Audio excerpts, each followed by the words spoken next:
Evangelho segundo escreveu Marcos, capítulo 2. Evangelho que segundo escreve Marcos, capítulo 2.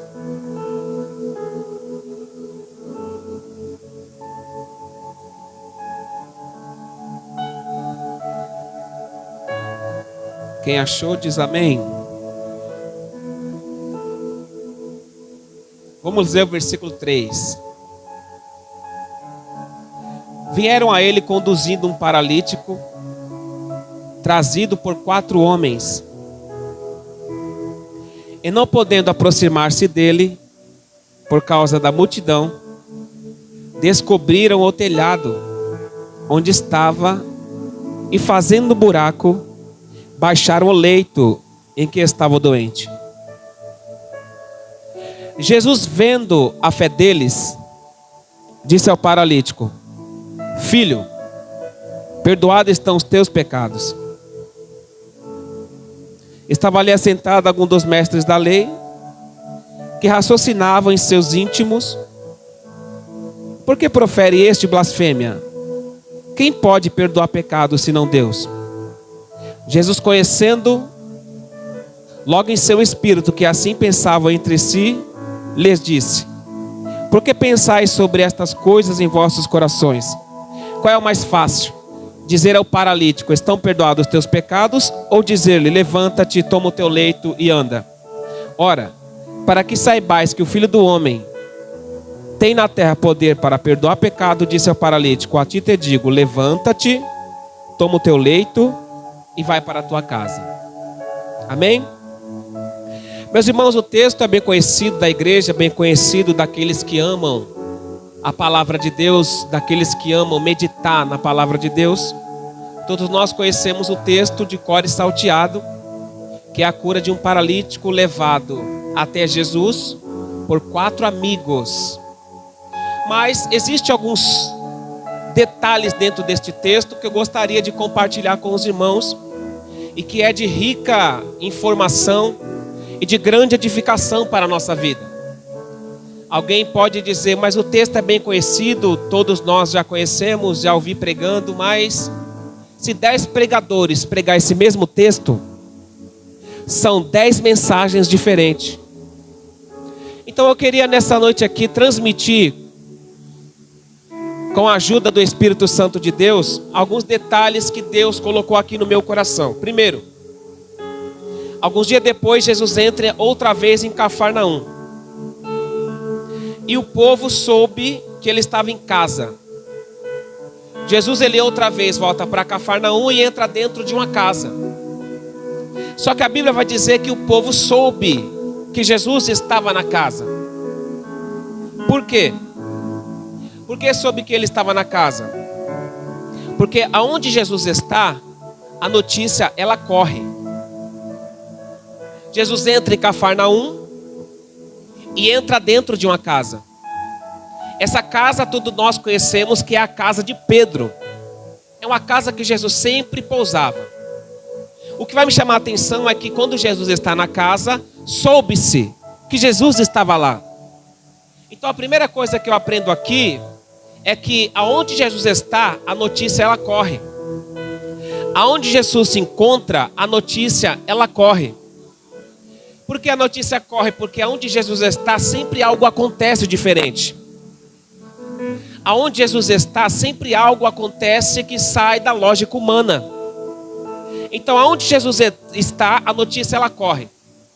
Vocês lembram quando a Arca da Aliança entrou na casa de Obed-Edom? Diz a Bíblia que a Arca da Aliança em 3 meses abençoou da casa interior até o exterior da casa. E a notícia correu. Porque aonde a presença de Jesus está, a notícia ela sempre corre. Por quê? Porque sempre acontece alguma coisa diferente que sai da lógica humana. Diz a Bíblia Sagrada que Jesus ele entra dentro da casa e logo se ajuntou tanta gente que nem ainda em lugares junto à porta cabiam, e ele lhes anunciava a palavra. A Bíblia diz que quando Jesus está em casa, ajuntou muita gente que nem nos lugares da casa cabia. Uma casa normalmente é 2 quartos, sala, cozinha. Dentro desta casa não tinha lugar mais que cabia gente. Era gente na sala, gente no quarto, era gente na varanda, gente na cozinha. Era gente em todos os lugares da casa. E que nem na porta cabia gente, não entrava e nem saía de tanta gente que tinha dentro da casa. Então aonde Jesus está, enche de pessoas. Aonde Jesus está, aglomera pessoas. Agora, por quê? Por que essas pessoas estão entrando dentro desta casa? Por que essas pessoas estão aglomerando dentro desta casa? Porque Jesus está lá. E essas pessoas estão se aglomerando porque Jesus está lá. E por que essas pessoas se aglomeram?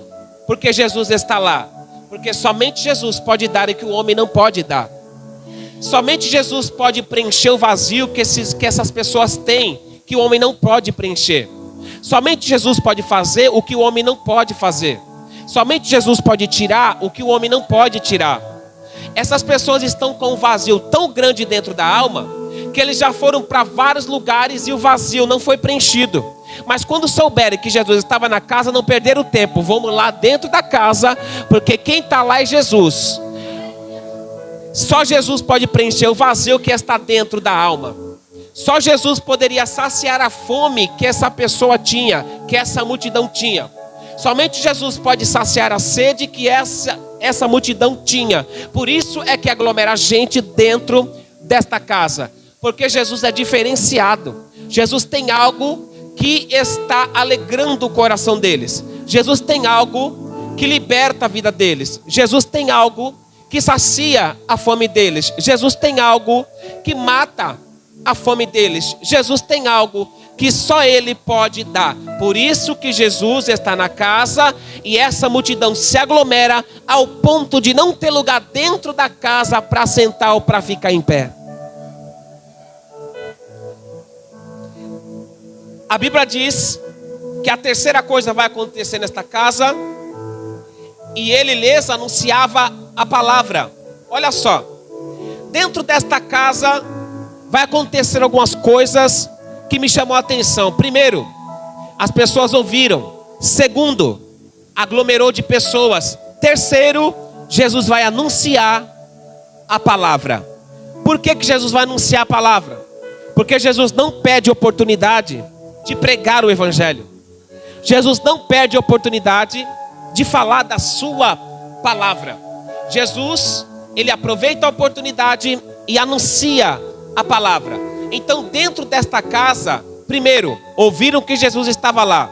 Dentro dessa casa, segundo, aglomerou umas pessoas dentro da casa. Dentro desta casa, porque Jesus está lá, tem palavra. Ou seja, aonde Jesus está, tem palavra. Aonde Jesus está, tem palavra. E é o que me chama a atenção.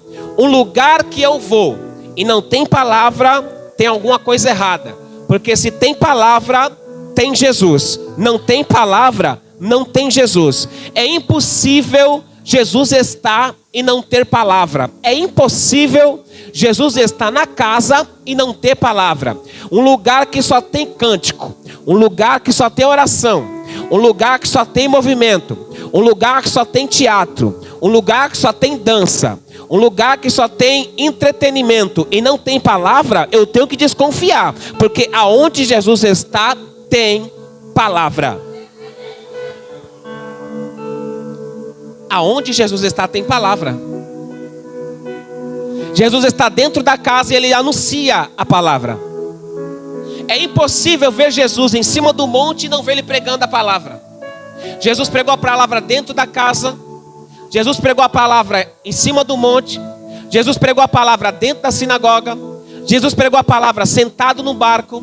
Jesus pregou a palavra em todos os lugares onde ele estava, ele pregava a palavra. Jesus pregou a palavra sentado em um poço. Por quê? Aonde Jesus está, tem palavra. Aonde Jesus habita, tem palavra. Por onde Jesus passa, tem palavra.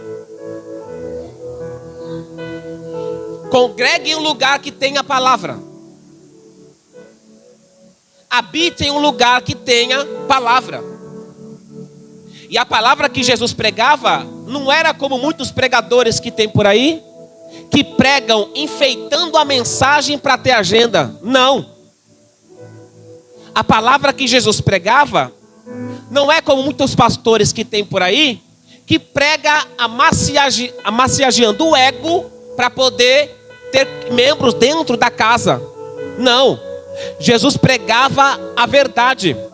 Jesus pregava sem pincelar. Jesus pregava, vinha do céu, ele já mandava. Não tinha essa de enfeitar a palavra. Ele pregava como ela é. Por quê? A palavra, quando ela é verdadeira, ela cura. A palavra, quando é verdadeira, ela liberta. A palavra, quando é verdadeira, ela levanta. A palavra, quando é verdadeira, ela anima. A palavra, quando é verdadeira, levanta o caído. A palavra, quando é verdadeira, a tristeza sai e a alegria entra dentro do coração. Uma palavra que não liberta é uma palavra que massageia o ego. Uma palavra que não liberta é uma palavra pincelada. Uma palavra que não liberta é uma palavra enfeitada. Agora a palavra que liberta é aquela palavra que confronta. A palavra que liberta é aquela palavra que mostra onde eu erro. A palavra que liberta é aquela palavra que mostra onde eu errei. A palavra que liberta é a palavra que me confronta. Essa palavra ela liberta, essa palavra ela cura, essa palavra batiza com o Espírito Santo e essa palavra leva para o céu. Aonde Jesus está tem palavra. Terceira coisa, Jesus anunciava a palavra porque não perdia a oportunidade. A Bíblia vai dizer que vieram a ele conduzindo um paralítico trazido por 4 homens. E aqui também vai me chamar a atenção que esses 4 homens estão levando o paralítico no lugar certo e na hora certa. Esses 4 homens estão levando o paralítico no lugar correto, no lugar certo. Por que o lugar é certo? Porque é casa de Pedro? Não. Por que o lugar é certo? Porque é dentro de uma casa? Também não. Por que o lugar é certo? Porque Jesus está na casa. E quando Jesus está na casa, ali é o lugar certo. Por muitos anos, a mulher do fluxo de sangue, tentando curar a sua enfermidade física, procurou os médicos por 12 anos. Só que a Bíblia vai dizer que ela gastou tudo que tinha e não resolvia o seu problema. Por quê? Porque durante 12 anos ela foi no lugar errado. Mas um dia ela foi no lugar certo. Diz a Bíblia que Jesus estava passando e ela pensou: se eu somente tocar na sua orla da sua veste, eu serei curada. Não deu outra. Agora ela vai para o lugar certo. Depois de ter perdido tudo, foi para o lugar certo. Mas como diz o ditado, nunca é tarde para se recompor. Nunca é tarde para se consertar. Nunca é tarde para recomeçar. Então ela pensa: eu vou tocar na veste dele e eu serei curada. Não está escrito, mas deixa eu conjecturar. Quem sabe ela pensou: 12 anos fui no lugar errado. 12 anos gastei no lugar errado. 12 anos perdi tempo no lugar errado. Mas agora abriu uma porta de oportunidade para mim ir no lugar certo. E é aí que ela vai fazer. Vai romper a barreira para ir no lugar certo. E quando ela vai, toca na orla, o sangue estanca. Jesus olha para ela e diz: filha, vai, a tua fé te salvou. Louvado seja Deus. Leve alguém no lugar certo. E o lugar certo é os pés de Jesus. O lugar certo é o pé da cruz. O lugar certo é os pés do Criador que fez os céus e a terra. Quando eu era mais novo, era mearteiro. E minha mãe, para resolver o problema, ela me levou numa benzedeira. Olha só isso aqui. Minha mãe pensou: se eu levar ele na benzedeira, ele vai melhorar um pouco. Vai ficar mais manso, vai ficar mais calmo. E eu lembro até hoje. Minha mãe levou eu na benzedeira, porque na mente dela, o problema ia ser resolvido. Mas, eu lembro até hoje que a benzedeira pegou uma folha de arruda, molhou na água e começou. Na mente da minha mãe, aquilo que a benzedeira estava fazendo é resolver o meu problema. Mas foi muito pelo contrário. Piorou ainda mais. Mas um dia, a minha mãe recebeu o convite para ir numa igreja chamada Deus de Amor. E quando ela foi para a igreja Deus é Amor, não deu outra, ela levou os seus 3 filhos, eu e mais 2 irmãos. Só que agora ela levou nós para o lugar certo. Agora ela nos levou para o lugar correto. Qual é o lugar correto? Aonde Jesus está. E ela nos levou, e Jesus estava na casa. Teve pregação, teve louvor, teve oferta, teve cântico e teve o apelo. E hoje eu sou o que sou, porque minha mãe me levou para o lugar certo. E o lugar certo é aos pés de Jesus de Nazaré. Agora o que vai chamar a atenção é que esses homens levam o paralítico no lugar certo. E esse homem vai paralítico e volta andando. Eu vou repetir. Esse homem vai paralítico e volta andando. Sabe por quê? Porque eu nunca vi na minha vida alguém que é levado à presença de Jesus e voltar da mesma forma que foi. Nunca vi. Eu nunca vi dentro da Bíblia alguém que foi levado até a presença de Jesus e voltar da mesma forma que foi. Eu nunca vi na minha vida. Hoje eu nunca vi isso também. Alguém que é levado até a presença de Jesus, ter um encontro verdadeiro com Ele e voltar da mesma forma que entrou. Não, não. Quando alguém vai de um jeito, volta de outro. Esse homem foi deitado numa cama, esse homem foi paralítico, mas quando saiu da presença de Jesus, saiu andando e todos glorificavam a Deus. Quando alguém leva uma pessoa até a presença de Jesus, essa pessoa nunca volta mais a mesma pessoa. Essa pessoa nunca mais volta do mesmo jeito. Em João capítulo verso 42, quando André leva Pedro até a presença de Jesus, Jesus olha para Pedro e diz: tu és Simão Bar-Jonas, filho de Jonas. A partir de agora tu serás chamado Cefas, que quer dizer Pedro. Foi mudado o nome de Pedro. Ou seja, Pedro foi como Simão, mas voltou como Pedro, que significa rocha firme. Louvado seja Deus. João capítulo 1 versículo 45 e 46. Filipe leva Natanael até a presença de Jesus. Quando chega até Jesus, Jesus olha para ele e diz: aí está um verdadeiro israelita em quem não há engano. Natanael vai perguntar para Jesus: da onde tu me conhece? Jesus vai olhar para ele com amor e vai dizer: antes que Filipe te trazesse até a minha presença, eu te vi debaixo da figueira. Aí Natanael vai confessar: tu és o Filho de Deus, o Rei de Israel. Louvado seja Deus. Foi de um jeito, voltou de outro jeito. Marcos capítulo 7 verso 31 ao 37, diz a Bíblia que levaram até Jesus um homem surdo e gago. Jesus tocou nos seus ouvidos com as mãos, tocou com a saliva na sua língua e disse: abre-te. Da mesma hora ele começou a falar fluentemente e começou a ouvir naturalmente. Louvado seja Deus. Foi gago, voltou falando. Foi surdo, voltou ouvindo. Aleluia. Deus manda trazer alguém aqui nesta noite uma palavra. Não desista de levar alguém até a presença de Jesus Cristo, porque ele vai de um jeito, mas vai voltar de outro jeito. Ele pode até escravizado, mas vai voltar liberto. Ele vai até ir fumando, mas vai voltar liberto, porque Deus tem o poder de operar com o poder da sua palavra.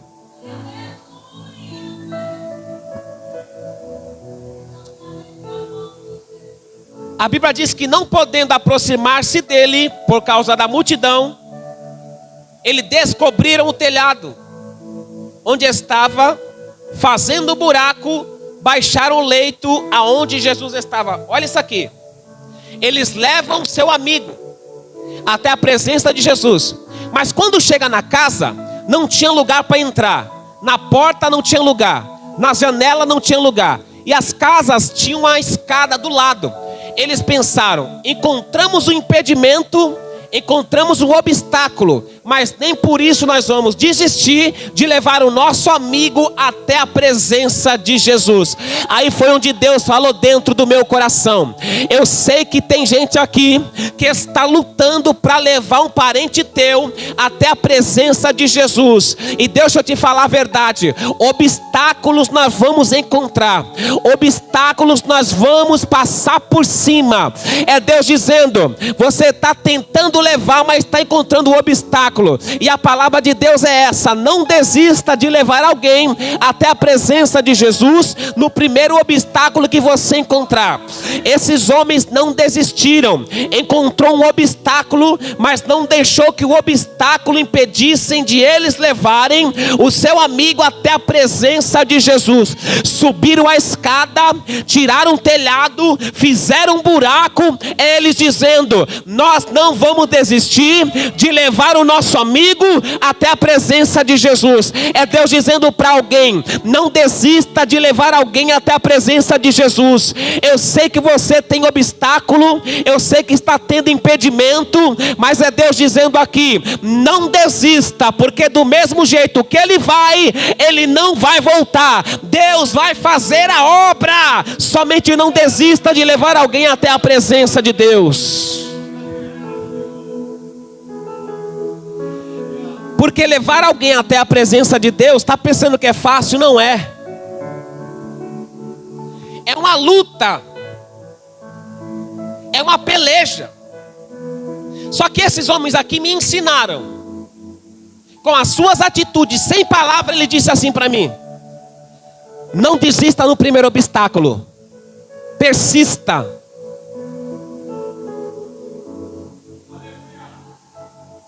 A minha mãe não desistiu nos outros obstáculos que ela teve para levar meu pai até a presença de Deus. Meu pai é um homem justo, trabalhador. Mas no final de semana, ele gostava de beber a sua cervejinha. Era aquele que bebe socialmente, como diz por aí. Só que minha mãe sempre está tentando levar o meu pai até a presença de Deus. Mas vários obstáculos surgiam para impedir de ela levar ele até a presença de Jesus. Só que ela não desiste. E sempre quando ela passava na frente da lanchonete, ela estendia a mão e dizia: um dia ele vai estar na presença de Deus. E o dia chegou. Ela estava se trocando para ir na igreja que ela congrega. Só que meu pai tinha recebido um convite de um amigo para ir em outra igreja. Quando ele chega em casa, ele vai dizer para minha mãe: você pode ir comigo na igreja que meu amigo me convidou, em vez de você ir para a sua hoje? Minha mãe usou de sabedoria. Ela disse: tudo bem, eu vou com você hoje aonde você foi convidado para ir.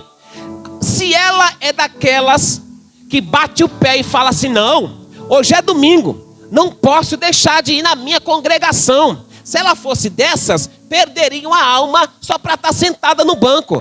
O que vale mais? Vir sentar aqui ou ir com seu parente em algum lugar que ele vai se reconciliar e voltar para Jesus de Nazaré? Louvado seja Deus. O nosso objetivo é alma para Cristo. O nosso objetivo é alma para o reino de Deus. Minha mãe usou de sabedoria e disse: tudo bem, eu vou com você. E eles foram para o culto, sentaram na última cadeira. E tem um culto como esse: tem louvor, tem pregação, tem oferta e tem um apelo. O pregador pregou que a gravata vinha para trás de tanto que ele pregava. Quando ele estava fazendo o apelo, minha mãe, do lado do meu pai, dobrou os joelhos e começou a orar dizendo assim: Espírito Santo, toca no coração dele. Espírito Santo, toca no coração dele. E o pregador está lá atrás do púlpito fazendo apelo. E ela está sentada com ele ali dizendo assim: ó, Espírito Santo, toca no coração dele. Quando ela levanta da cadeira, que ela olha para o lado, cadê meu pai? Ela olha para o lado direito, cadê meu pai? Quando ela olha para frente, adivinha onde ele estava? Na frente do altar, com as mãos levantadas e as lágrimas descendo no rosto, aceitando Jesus como Salvador da sua alma.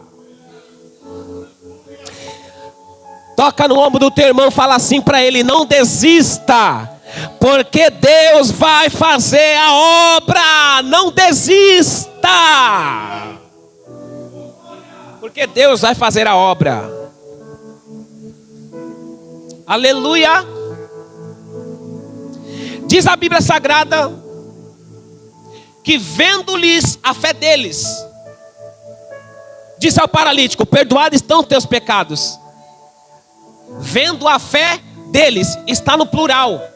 Isso quer dizer que Jesus contemplou a fé dos 4 e também do paralítico que estava sentado, que estava deitado. Como é que Jesus vai contemplar a fé deles? Pela ação. Como? Subiu o telhado, fez um buraco e desceu o paralítico. Isso é fé.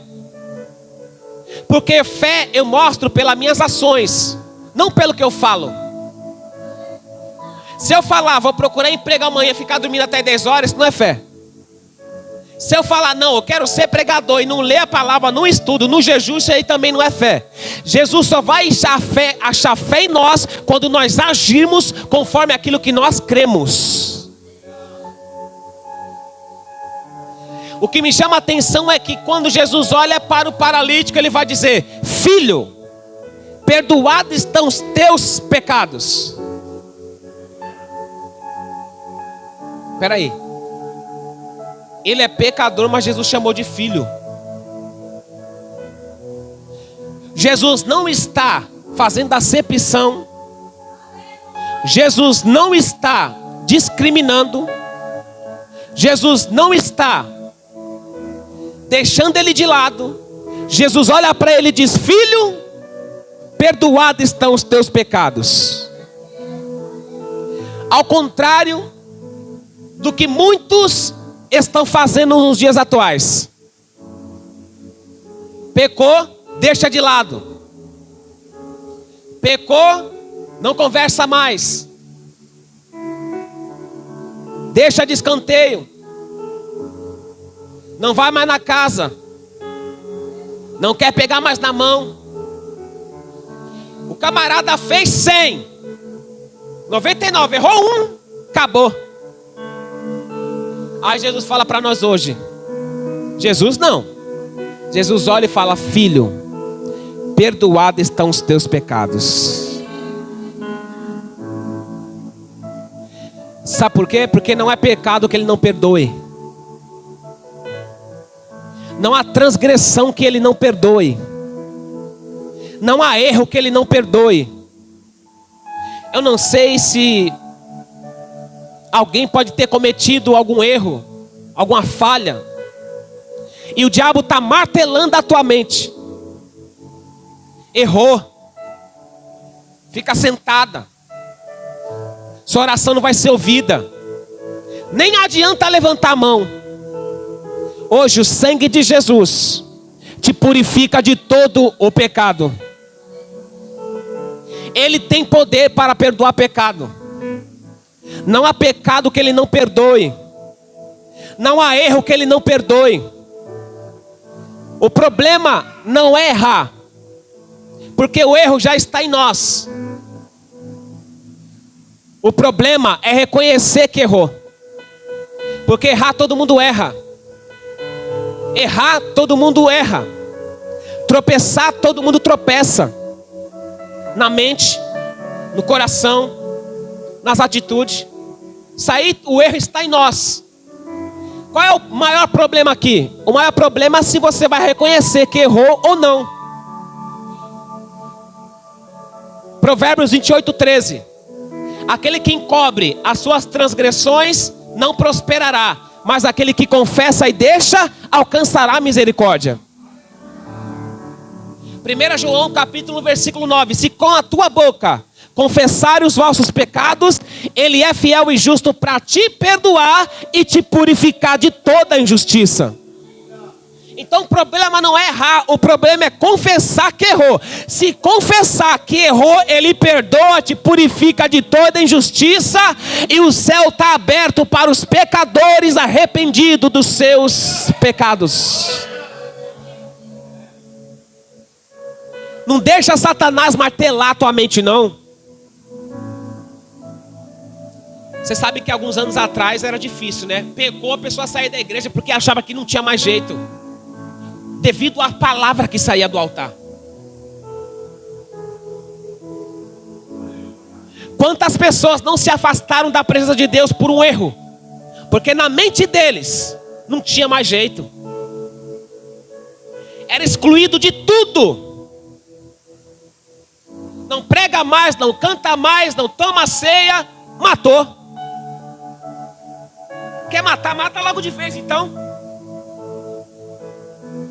Jesus olha e diz: filho, perdoados estão os teus pecados. A porta pode se fechar na terra, mas o céu sempre vai estar aberta para o pecador arrependido entrar no céu. Diz a Bíblia que Jesus vai dizer: filho, perdoados são os teus pecados. Mas espera aí, na nossa visão humana, o que ele tinha que fazer era curá-lo, dizendo: filho, levanta-te e anda. No capítulo 1, versículo 5, Jesus diz: filho, perdoados são os teus pecados.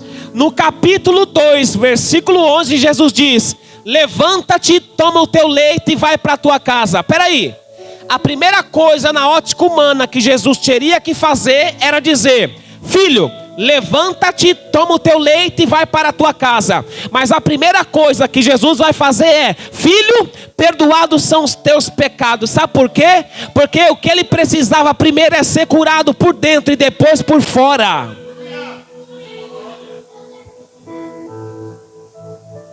Segunda coisa, Deus nunca trabalha de fora para dentro. Deus sempre trabalha de dentro para fora. Se Deus trabalhasse de fora para dentro, Deus dizia: filho, levanta-te e anda. Só que como Deus, a prioridade é a alma, Ele vai dizer: filho, perdoados estão os teus pecados, depois levanta-te e anda. Porque a prioridade de Deus é nossa alma, depois o nosso exterior, depois a nossa natureza, depois as coisas desta terra, depois carro, depois casa, depois roupa, depois dinheiro, depois trabalho. A prioridade de Jesus na terra e na sua missão é de dentro para fora, é perdoar pecado, é mudar caráter, mudar comportamento, para depois mudar o nosso exterior. Porque Deus, Ele trabalha de dentro para fora e nunca de fora para dentro. Porque a prioridade é a alma, a prioridade é o espírito. A Bíblia vai dizer que alguns fariseus e mestres da lei que estavam sentados lá murmuraram dentro dos seus corações: esse diz blasfêmia. Quem pode perdoar pecado senão que é Deus? Jesus, conhecendo o pensamento dos seus corações, vai fazer uma pergunta: qual é o mais fácil? Dizer ao paralítico: levanta-te e anda, ou perdoados são os teus pecados? Para que saibais que o Filho do Homem tem poder na terra para perdoar pecado, disse ao paralítico: levanta-te, toma o teu leito e vai para a tua casa. A ordem de Jesus para ele foi 3. Primeiro, levanta-te. Segundo, toma o teu leito. Terceiro, vai para a tua casa. Qual foi a primeira ordem? Levanta-te. Sabe por quê? Porque Deus não se agrada de pessoas prostradas. Deus não se agrada de pessoa cabisbaixa. Deus não se agrada de pessoas de braços cruzados. Deus não se agrada de pessoas acomodadas. O que Deus se agrada é de pessoas que estão em pé na sua presença. É de pessoas que estão em pé diante das dificuldades e das situações difíceis. Quando Deus olha para Josué e vê ele cabisbaixo, Deus vai dar uma injeção de ânimo e vai dizer para Josué: levanta-te e passa o Jordão. Por que levanta-te? Porque Josué está prostrado, triste pela morte de Moisés. Deus vai dizer para Jeremias: levanta-te e desce a casa do orelho. Por quê? Porque Jeremias estava prostrado e acomodado, e para ouvir a voz de Deus tem que estar em pé, para ouvir a voz do Todo-Poderoso. É Deus dizendo para alguém: chega de ficar prostrado, chega de ficar cabisbaixo, chega de olhar para baixo, chega de ficar acomodado. Ergue a tua cabeça, levanta na presença de Deus e caminha, porque a obra de Deus ainda é grande na tua vida nessa terra. Segundo, toma o teu leito e vai para a tua casa. Para que tomar o leito? Se esse homem está vários anos deitado nessa maca, nessa cama, para que tomar o leito? Para ele não esquecer de onde saiu. Para ele não esquecer de onde estava. Porque lá no futuro ele poderia, o orgulho poderia entrar dentro do coração. E ele andar de nariz empinado, no salto alto. Aí Jesus olhou para ele e disse: faz um negócio, levanta, agora toma esse leito aí. Não, eu estou deitado aqui há tantos anos. Não, toma o leito para você nunca esquecer de onde eu te tirei. Para lá no futuro, quando você erguer a cabeça, erguer o nariz, andar no salto alto, você olhar para a cama e dizer: eu não era nada, hoje eu sou pelo que Deus fez na minha vida. Então deixa eu ficar humilde. Não se esqueça de onde Deus te tirou. Não se esqueça o que Deus fez na tua vida. Não se esqueça do reboliço que Deus fez na tua casa. Hoje nós só somos o que somos porque Deus entrou na nossa vida, olhou para nós e diz: levanta-te, toma o teu leito e vai para a tua casa. Agora a ordem de Jesus era: vai para a tua casa. Por que para a tua casa? Porque o lugar que ele ficava mais deitado era em casa. Agora Jesus disse: vai para a tua casa. Quando ele chega com a maca nos ombros, na casa dele, pegou não, né? Pensa na alegria que invadiu aquela casa. Pensa no alto astral que invadiu aquela casa.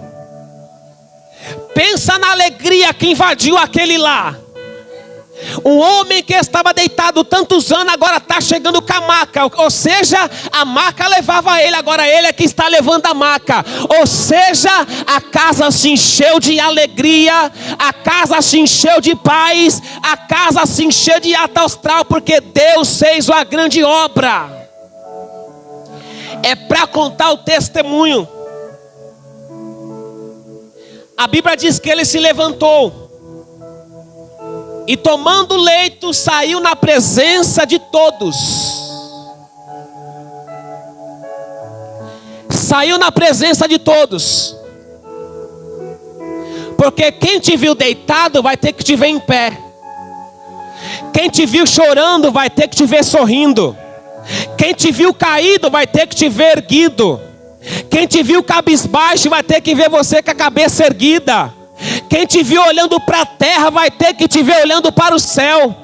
Quem te viu calado vai ter que te ver cantando. Quem te viu parado vai ter que te ver fazendo a obra. Quem te viu quieto vai ter que te ver pregando a palavra de Deus outra vez. Por isso ele levanta, sai na beira de todo mundo. Aí quem olhava dizia: glorificado seja Deus. Tu estava deitado, agora está em pé. Tu estava parado, agora está andando. Tu estava quieto, agora está pregando, está louvando, está glorificando o nome do Senhor.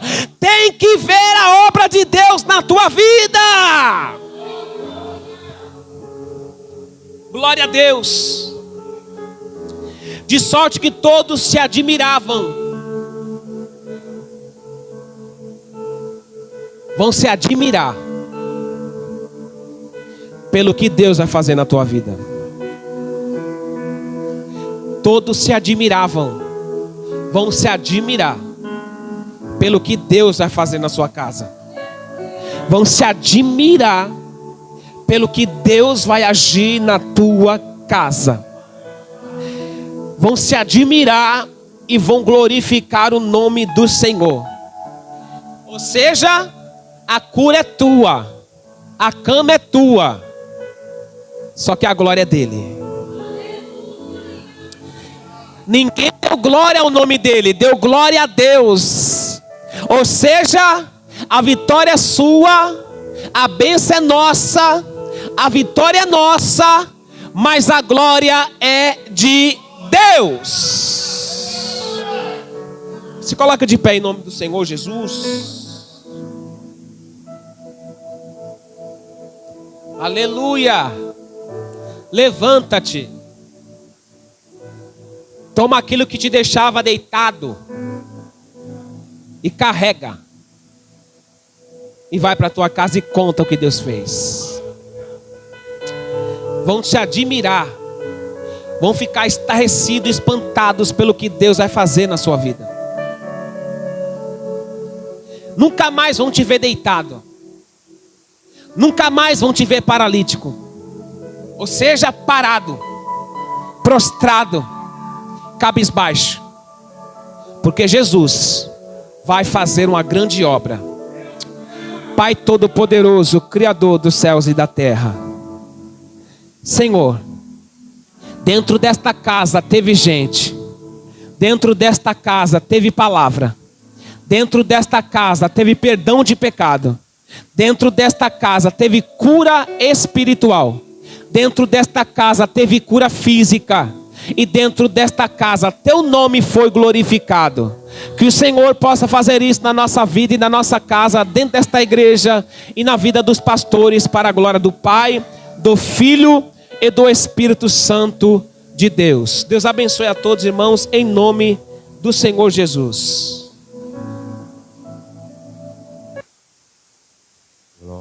Quem tem ouvido, ouça o que o Espírito diz às igrejas. Quem foi abençoado nessa noite? Bom, só quem perde que não vê, irmão, né? Glória ao nome do Senhor. A gente pegou, irmão. Fala assim pro teu irmão: pega essa receita. Ô, glória. E ficar de cabeças baixas, né? Colocando, irmão. A gente tem que cada dia mais, irmão, determinar algo na nossa vida. O Senhor vem falando de domingo para cá, irmão. Palavra, irmão, de levantamento. Palavra, irmão, para nós se erguer. Irmão, eu louvo a Deus pelas irmãs, irmão. Né? Domingo, segunda-feira, no círculo de oração. Ontem, segunda-feira eu não pude vir para o círculo de oração. Mas terça-feira eu estava lá.